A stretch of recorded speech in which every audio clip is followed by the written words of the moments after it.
Hi everyone, Bernard here. I hope you're all staying safe and well, and welcome to my Citizen channel as we look forward to another game. When you fall off the horse or whatever, you've got to get back on it quite quickly. So fortunately, we do have a game in a couple of more days from now, so that's great. I think yeah, great if it all goes well, of course. But yeah, we're going to look forward to the Manchester City against Southampton game again at the Etihad. Our final game at home. Was it 4 games we've had at home? A 6 p.m. kickoff on Wednesday the 10th of March 2021. One channel said it was on BT Sport and someone else said it was on Sky Sports, but I'm plumping for Sky Sports for this one. I don't know who to believe, but I think it's on Sky Sports. I don't have either, so I'm not 200%, but I'm fairly sure it's on Sky Sports anyway. We'll have our usual features today as we look forward to this game. Of course, the history boys, a little bit of a look back at previous meetings and what we've done to each other at our home ground. We'll have a look at our opponents, of course, how they're doing. Not so great lately, but we'll have a quick look at what's happening with them. Of course, my starting 11, be interesting to see after Sunday's game and my little drop rested and second chance information. So I added a little bit to it, in my opinion, what Pep should be doing, who he should be dropping, who should be rested and who he should be given perhaps a second chance to if they didn't perhaps perform as well in the last game. I mean, he can't change 11. I know we've got a great subs bench, but I can't quite change 11, can he, from the United game, although I wouldn't change John Stones for a million years. He was the only one who looked actually bothered, to be honest with you. Yeah, I'll have my little score prediction, of course. I'll have the odds on the game. A little betting thing. I don't condone gambling, but a little just for fun, small bets. Certainly not after the United game. And the trouble is, when we're positive and we expect City to win, we do sort of place our bets accordingly. So when it all goes to pot, we lose badly, unfortunately. But more on that later anyway. Please, if you're new to this channel, you do enjoy what you see, please push that notification button, please, if you've not already subscribed. But please, if you haven't subscribed, please do so. That'll be absolutely fantastic. Do lots of City stuff, as you know. If you can tell any City supporting friends about me, that'd be great. I try and inform and entertain as we go on through these. City present like this thing, City history stuff, quizzes, information vlogs, information magazine vlogs, lots of different things on City. And you'll also notice some film and TV stuff as well. So if that's of any interest, you want to dip into that, there's loads of stuff on film reviews, TV drama reviews, information vlogs, DVD releases, stuff like that. So please have a look at that if it interests you. If it doesn't, don't worry, there's loads of football stuff. And if you follow and friend me on Facebook and Twitter, there's a couple of links there for it. I do check every 3 or 4 days and try and follow up and friend everyone back. And I do my best for reposting stuff. Obviously, time's always quite limited when you're working a couple of jobs and doing these as well, you know. But I always try and have a look through Twitter and Facebook and share and retweet stuff, etc. If I can, as much as I can. So we can get in contact on there as well if you want. That's fantastic. And please, all comments are welcome. All my regulars and any new guys want to make any comments about City, about this match, about anything in general, it doesn't matter. Give us your starting 11s, for instance. Give us your score predictions. That'd be great. And of course, if you don't have time for a comment now, and you can perhaps do it later on, or if you don't, just if you enjoy what you see, please give us a little thumbs up. It's nice to get views, but it's lovely to get thumbs ups. Right, here we go, the history boys first. We have a quick look at what's happened in recent history and past history. Yeah, I mean, the last time we met at the Etihad, obviously we had a crowd in, 2nd of November 2019. It wasn't the greatest game, was it? A 2-1 victory, but we found it tough going against Southampton. They'd leaked 9 goals, hadn't they, a few days before. I think they'd sort of tightened up just a little bit by the time they came to the Etihad. Yeah, I was just having a look at the BBC match summary. I mean, of course, I was there that day, but you do, obviously, I can't distinguish. The main Southampton thing I can remember is obviously that Sterling goal in the 96th minute, but that was 2 or 3 seasons ago, wasn't it? Well, that's my main memory of playing Southampton at the Etihad recently. But looking at the match summary on BBC, Pep had stated we just had to be patient, putting in crosses, trying to win the second balls, but at the same time we were constantly attacking and were very aggressive in our actions. It was difficult after we conceded, but our rhythm was high from the first minutes and we had incredibly good momentum in the first half. Yeah, he always talks it up, Pep, doesn't he? Yeah, I mean, the Southampton came within minutes of leaving Manchester with a remarkable point. They'd taken an unlikely early lead when Ward-Prowse had pounced on an Ederson error. Yeah, there's going to be another one in a minute. Another Southampton. I think Ederson, I have to worry about Ederson tomorrow, actually. An Ederson error, he fumbled an Armstrong shot. And obviously, Ward-Prowse jumped at it and scored the goal. And obviously they held out until Aguero hammered home a walk across between the goalkeepers, in between the legs of the goalkeeper. Was it McCarthy? I think it was McCarthy. It might not have been McCarthy, but please forgive me if it wasn't. Hammered Walker's cross home with 20 minutes to go to make it 1-1. And City struggled to turn their possession into clear chances, was testament to a gutsy Southampton defensive display. As I said, after that 9-goal leakage a couple of games before, it's no wonder really. But the visitors' resistance was only ended when an Angelino cross was not cleared as McCarthy. Yeah, it is McCarthy. McCarthy faffed it in the air and it just fell nicely for Walker to half volley, stretching for it, but half volleyed it into the net. That was a great goal. If you remember, you probably remember that one. From about 10 yards out on the angle. Yeah, so that was, we got through that one. Wasn't the greatest, then again, it wasn't the greatest season for us, was it, last season? In history, yeah, overall, it's home to Southampton. We've played them 42 times. We've won 20. That's good as I thought, actually. I mean, if you can win over half, that's very good. But 120, not even won half of them. Drawn 12 and lost 10. We scored 79 goals, so we're not overly prolific against Southampton. And we've let in 52. To coincide with how prolific we are in front of goals, I mean, we've had two 6-1 victories, which are our biggest one wins. So if you take those 12 goals off the other 79, that's 67 in 40 games. So we don't tend to score much against Southampton, do we? So yeah, the biggest wins were 19, 27, 28. No, I wasn't there, so don't start again. Was my granddad there? Probably not. My great granddad might have been in shorts. I'm not too sure. But 19, 27, 28. Another second division title that season for City. 42,361 was the crowd. More on that in a moment. Quite impressive at the time. Marshall got 3 goals. This Marshall guy, he scored 70 goals for City in 325 league games, so that wasn't too shabby, was it? Horn scored, obviously not Stan Horn. Obviously he was a lot later, wasn't he? He just had 1 season with us at home, scoring 2 goals and 11 appearances in the league.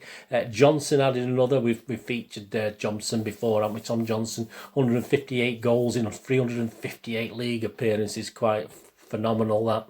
And of course Tate scored as well. He scored 43 goals in 61 league games. There's a bloke I might have to find a little bit more about, because I don't really know too much about him. I've not even found an image of the guy, but 43 goals in 61 league games, that's not bad, is it? That's Tate. He scored the other goal in the 6-1 win. The good crowd. As I said, the crowd was excellent, 42,361. That season, City were in the second division, but were the best supported team in England. So we even beat everyone in the first division. So there you go. No history, City, though. Small club, aren't we? But there you go. Just tell your knockers out. That was back in 1927-28.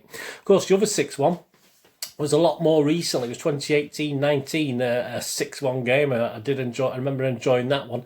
The first was an own goal. I think Sane crossed it in under pressure. He put through his own goal, the guy. Aguero got the next from a run into the box and a cross from Sterling. So that was from a run into the box and a cross from Sterling. David Silva, a volley into the roof of the net. A fantastic goal from David. So you can watch the highlights of this if you just go on YouTube. They are there. Fantastic goal. Ings got one back. He was pulled down by Edison. And he scored from the penalty spot. Then just before half time, Sterling sort of fluffed. He took a swing, which is like normal what we got used to with Sterling, isn't it? He took a swing, it missed it, and it fell nicely for him. So he actually put it at the second chance after some good work from Aguero on the byline to make it 4-1 at half time. In the second half, another Edison fumble. I did mention one earlier, didn't I, in that other game, but another Edison fumble. Fortunately, this went unpunished by the Saints, so that was good. But let's hope he hasn't got his he's got his proper gloves on tomorrow. Sterling had another from Aguero assist. He took this well though, first time from an angle, so he can do that. He can look like a prolific goal scorer sometimes, can't he?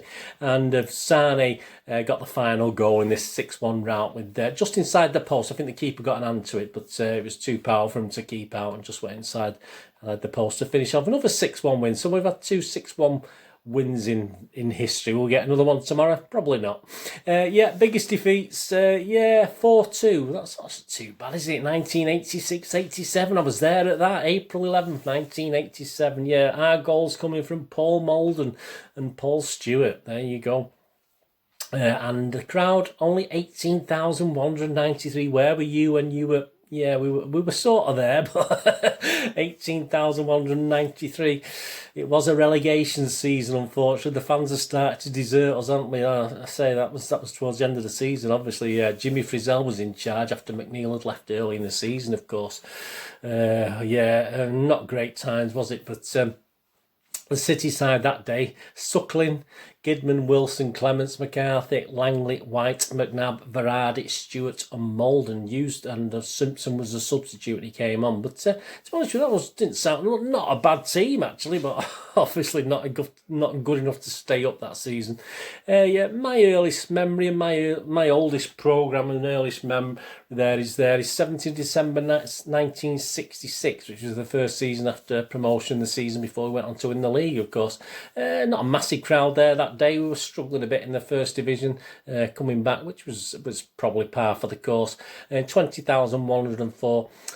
Colin Bell scored the goal in a 1-1 draw that day, and the team, just for your information, was Ogley, Pardo, Heslop, Buck, Stan Horn, Bobby Kennedy, Alan Oates, Johnny Crossan, Colin Bell, Christopher Jones, I'll just quick word in a second, Christopher Jones and Mike Summerby. So you had the start of our sort of championship winning team there, didn't you? There was obviously 3 or 4 players added to that to make it. Yeah, Christopher Jones, he was actually an Altrincham lad.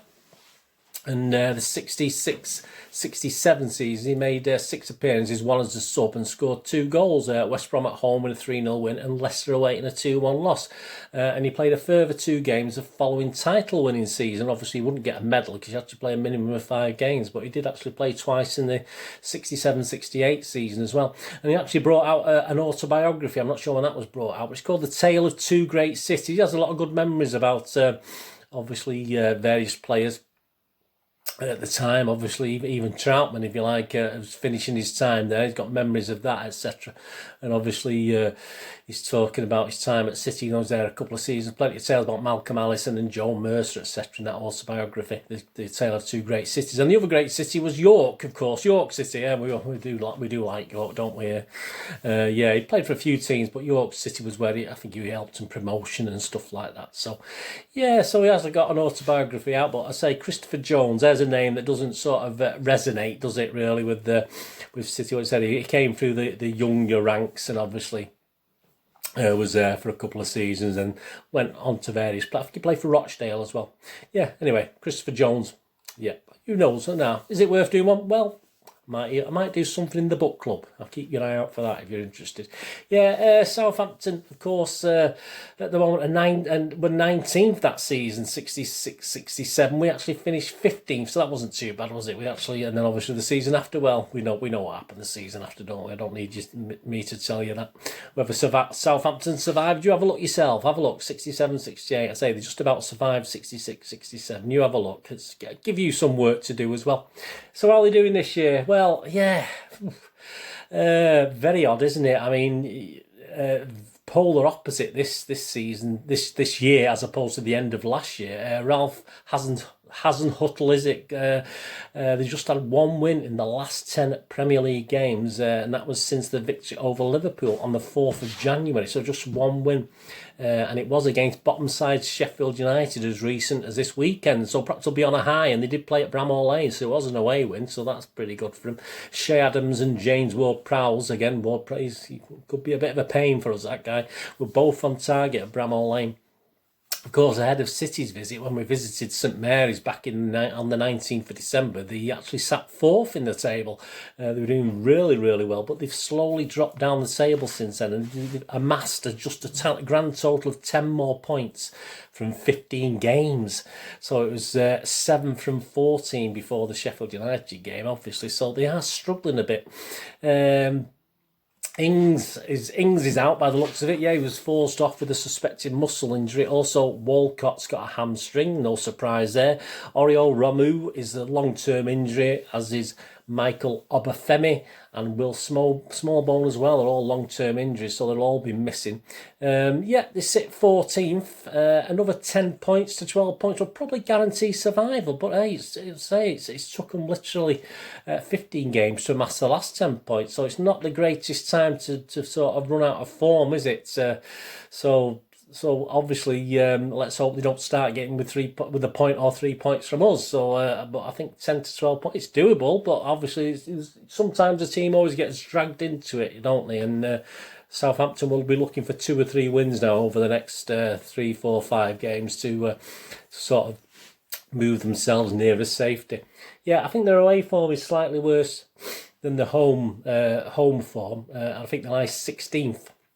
They lie 16th with 4 wins, 4 draws, and 6 losses. As far as their away form is concerned, that's 16 goals scored and 28 against, so not the greatest. So there we go. What are my little thoughts on this? And so, not been overly positive there, have we, about Southampton? I mean, but so we've won 7 of our last 8 Premier League meetings against Southampton. I think the only aberration was that defeat at St Mary's a couple of seasons ago, wasn't it? 1-0 defeat.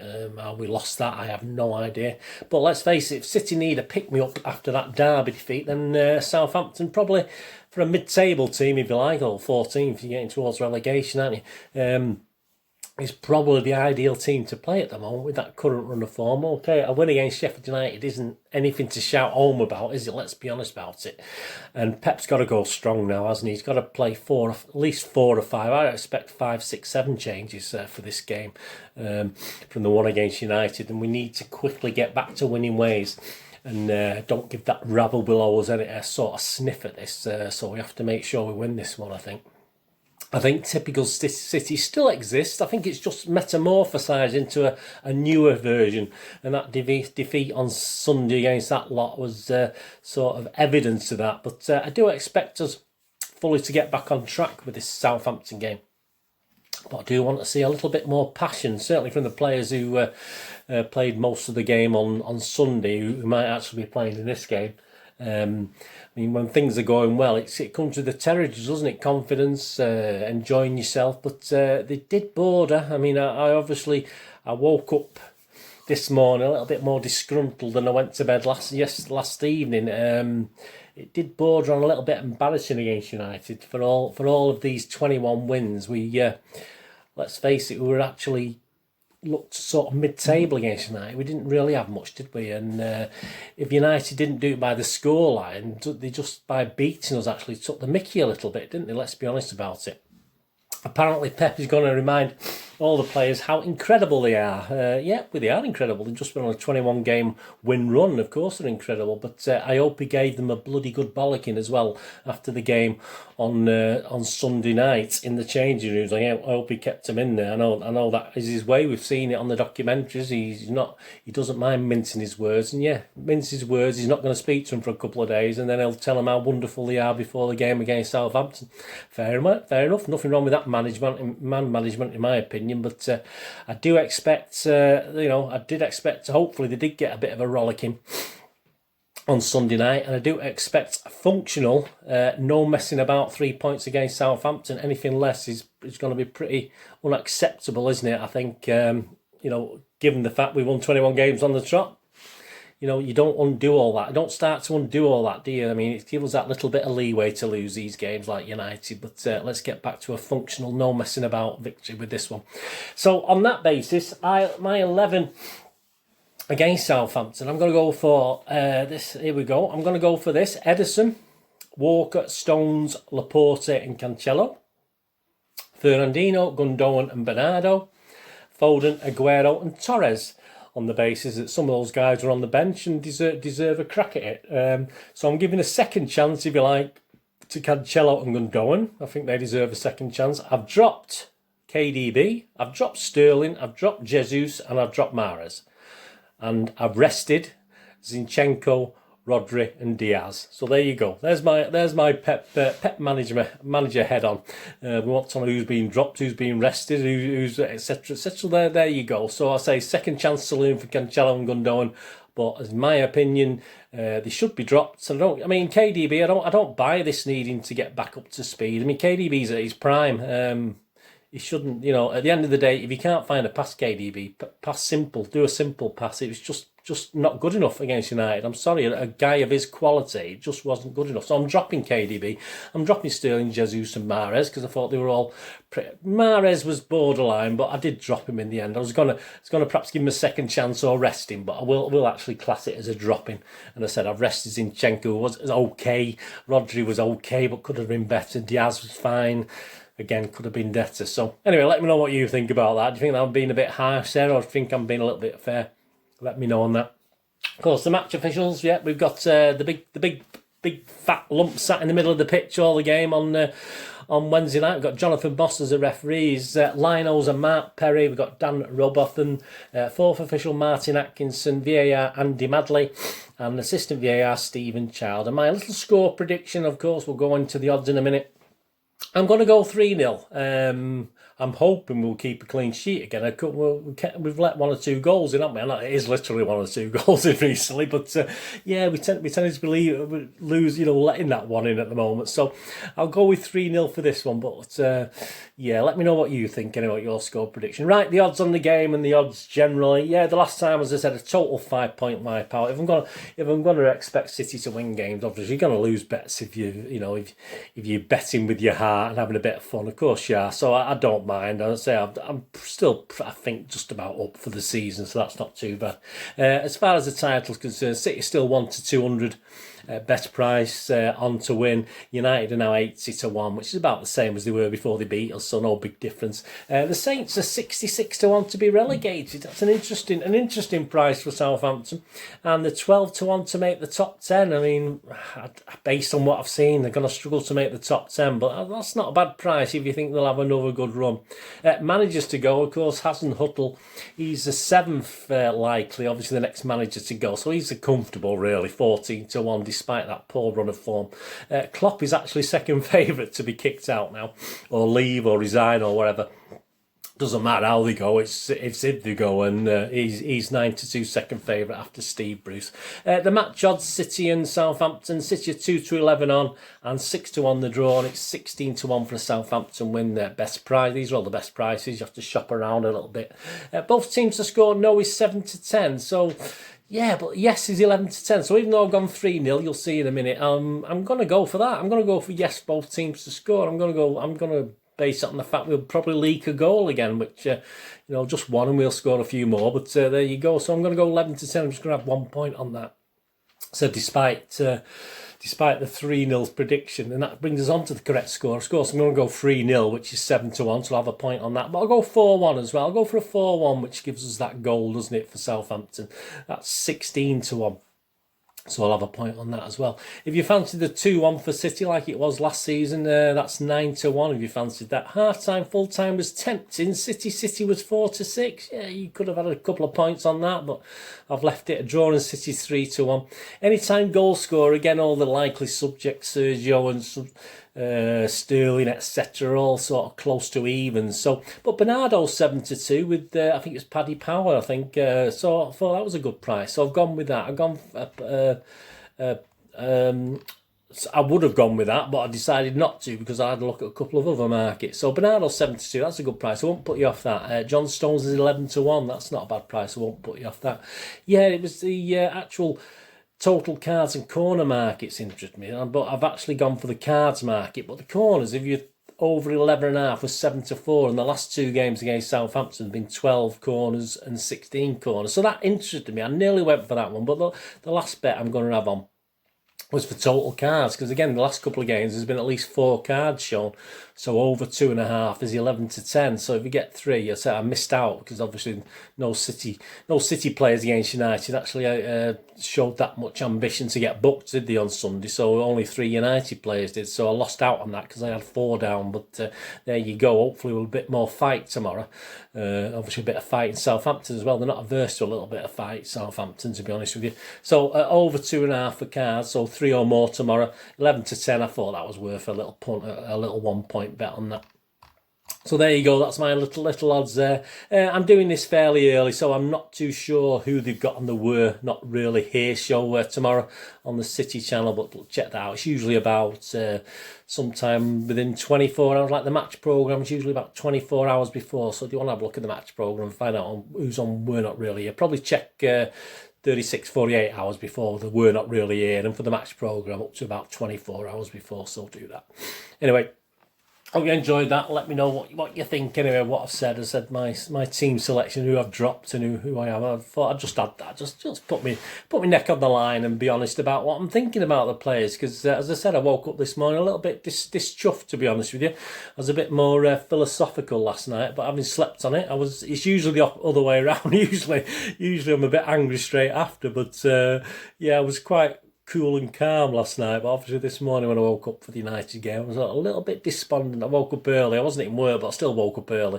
So I just thought my mind was going round and round and round. So I was a little bit despondent. So that's why I did my little thing today on the team selection. Let me know if that's okay. I mean, if it's fine, if it's I'm not being, I don't think I'm being controversial. I'm being a supporter, and these things hurt, don't they, supporters? It doesn't matter 21 wins, does it? It's fantastic, absolutely wonderful. But I'd swap a couple of them for beating that rabble, to be honest with you. And I think most supporters do. Do the players think like that? Probably not. Does Pep think like that? Definitely not, but we do, and it does hurt, doesn't it?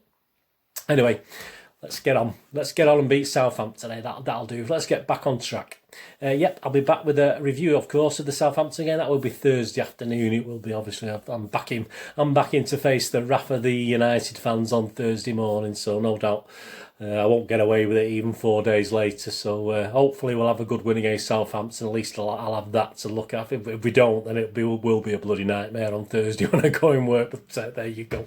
I'll be back with a review of the game on Thursday, the 11th of March. And there is going to be coming out, of course, there's a couple of loads of things on the Citizen channel there. Please have a look. But there is due to come out. I'm not sure quite the date, but keep your eyes out for it. Make sure you push that notification button. A little ex-City player feature, player in time feature on a young Manchester lad called Frank Carradus, who guys of my age will well remember. So there's a little feature on him coming out very, very soon. So keep your eyes peeled for that.